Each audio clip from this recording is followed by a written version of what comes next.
Okay? It's because of my account. Yep. In this problem, we have two different trig functions, right?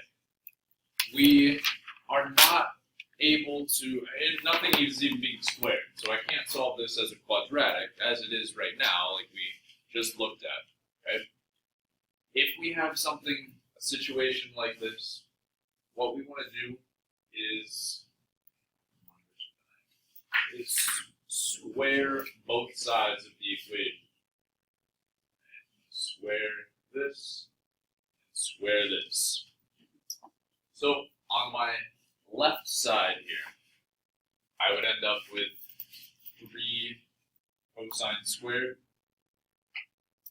On the right side, I would have to FOIL this out. So I would end up with sine squared plus 2 times the product of the 2, so that would just be 2 sine plus 1 squared, which would be 1. Right. Now we still have an issue of having 2 different trig functions. However, we have Pythagorean identities that we can change cosine squareds and sine squareds into each other. Right?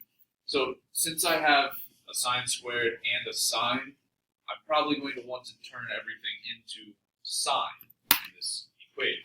So I want to change cosine squared. What is cosine squared equal to in terms of sine?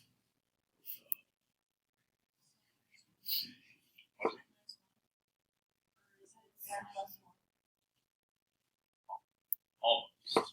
So we know our basic Pythagorean identity is cosine squared plus sine squared equals 1, right? Yep. So if I get cosine squared by itself, I would subtract sine squared over, and I would have 1 minus sine squared. So here, I can replace cosine squared with 1 minus sine squared.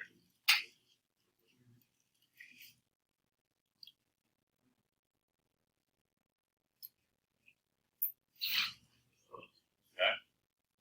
So now, I can multiply this 3 through the parentheses.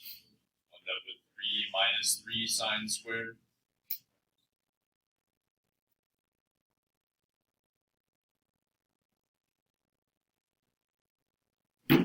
And now, I just have a quadratic to solve, right? So now, I just want to get everything on one side of the equation and factor.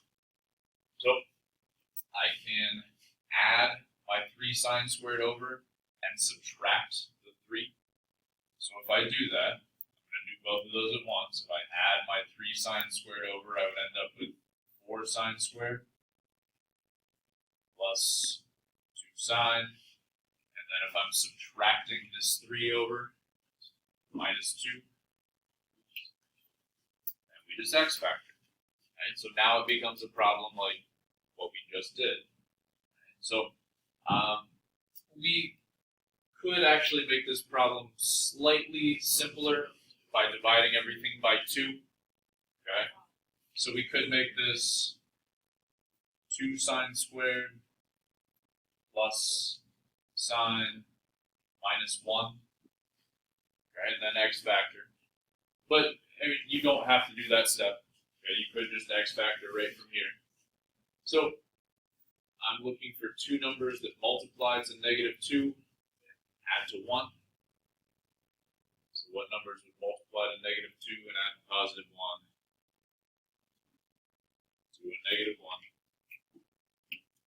So that means I'm going to split sine up into, and I'm going to go ahead and write out my trig function instead of changing it to just an x for this problem. So this will be plus 2 sine of x minus 1 sine of x minus 1. And then we're factoring by grouping. So I'm going to group the first 2 and group the second 2. So in my first pair of terms, I can take out a 2 sine. So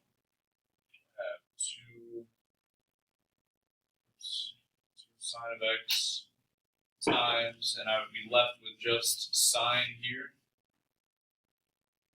and just 1 here. Right?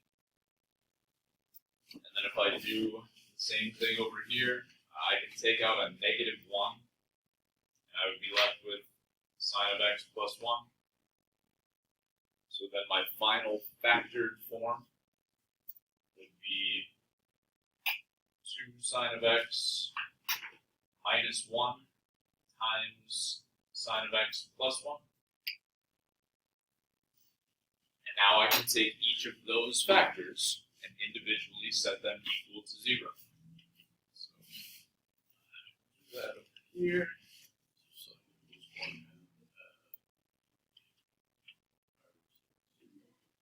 Yeah, so if we take this one, add the 1 over, divide by 2, we'll have sine equals 1/2. And then sine equals 1/2 as 5/6 and 5/6.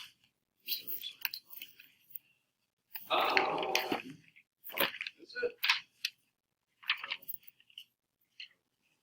So for this one, I guess the directions just say, again, find solutions between 0 and 2 pi, so I do not need to tack on a plus 2 pi n to these. For my other factor, sine of x plus 1 equals 0, subtract the 1 over, have sine of x equals -1. I think there is a value.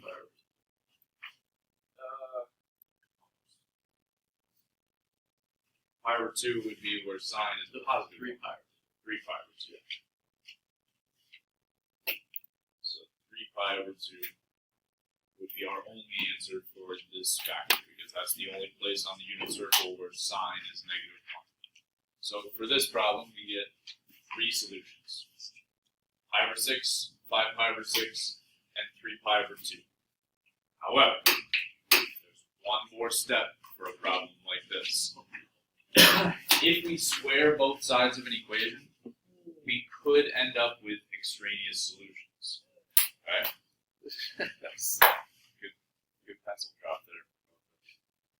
Right? So, if we are squaring both sides, we need to check these solutions. I need to plug them back into my original problem and see if I get the same thing on both sides. So, let's test pi over 6. Okay, if I plug pi over 6 in, I'll have, we'll say we're testing pi over 6. So that'll be square root of 3 times cosine of pi over 6. We will see if that equals sine of pi over 6 plus 1. So what is the cosine of pi over 6?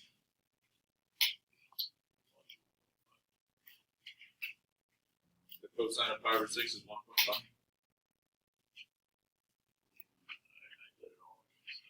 Oh, okay.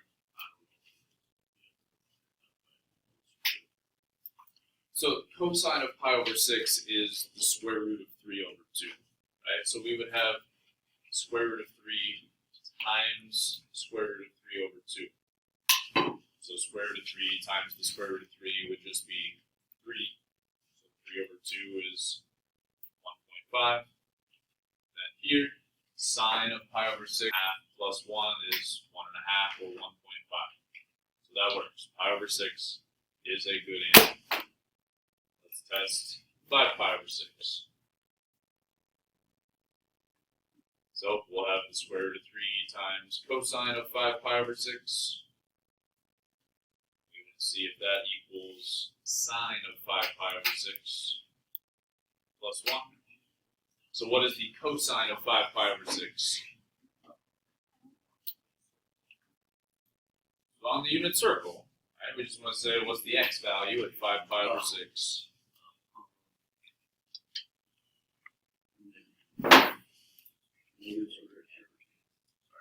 So we'll have square root of 3 times negative square root of 3 over 2.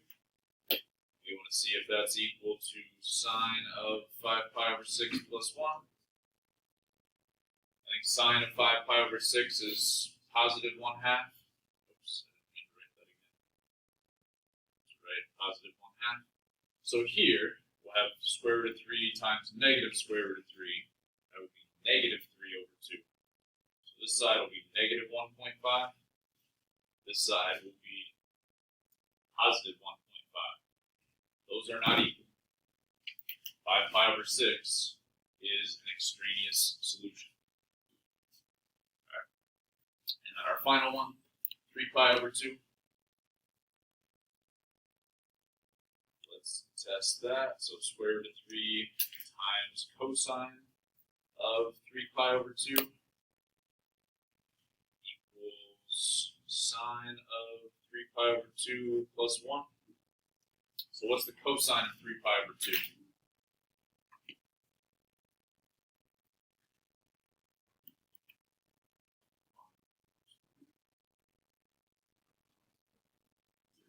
Zero. So we'll have the square root of 3 times 0, which will just be 0. And what's the sine of 3 pi over 2? Negative 1. So we'll have negative 1 plus 1, which is 0. So 0 equals 0. That works. So in this case, we got 2 solutions and 1 extraneous solution. So will there always at least be 2 solutions?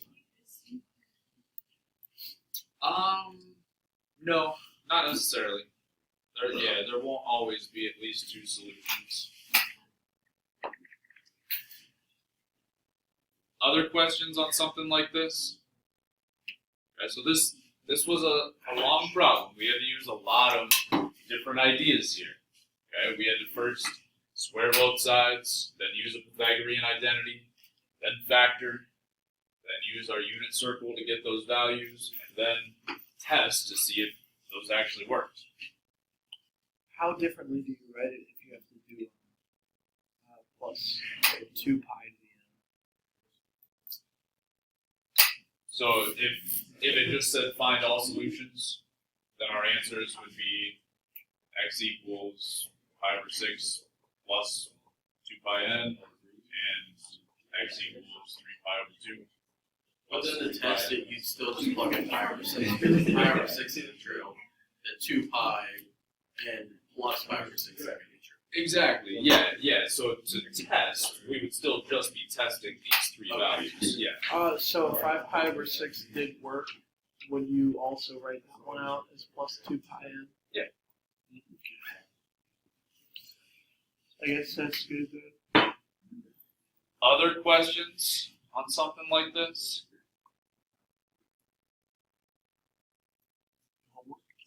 Alright, so yeah, let me give you a couple of these to try.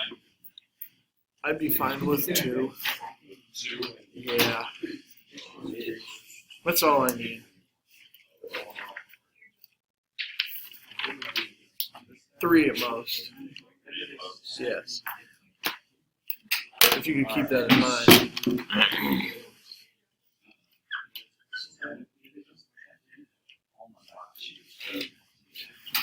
All my markers did? I just realized you guys so weird sometimes. Okay, we're gonna do well, after you're done.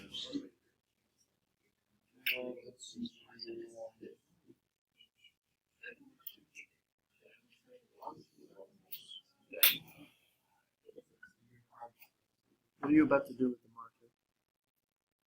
Literally. Like, I was just watching him do that the whole time.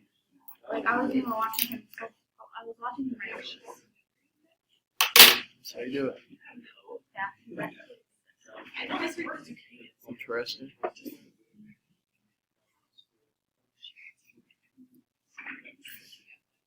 Mr. Fetch, I will have to mark a few pictures out of your book.